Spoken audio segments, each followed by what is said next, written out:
আমার ঠাকুমার হাতের রান্না যারাই খেয়েছে সকলেই বলে ঠাকুমার হাতে জাদু আছে। আজ ঠাকুমার রান্নার খাতা দেখে বানালাম চিকেন ডাক বাংলো। ব্রিটিশ জমানার এই রেসিপি আজ প্রায় অবলুপ্ত। চিকেনটা ম্যারিনেট করার সময় ব্যবহার করলাম সানরাইজ চিকেন কারি মশলা।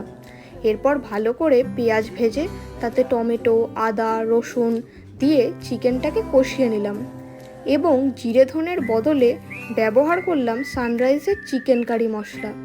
এই মশলার একটা পাতলা পেস্ট বানিয়ে দিয়ে দিলাম চিকেনে।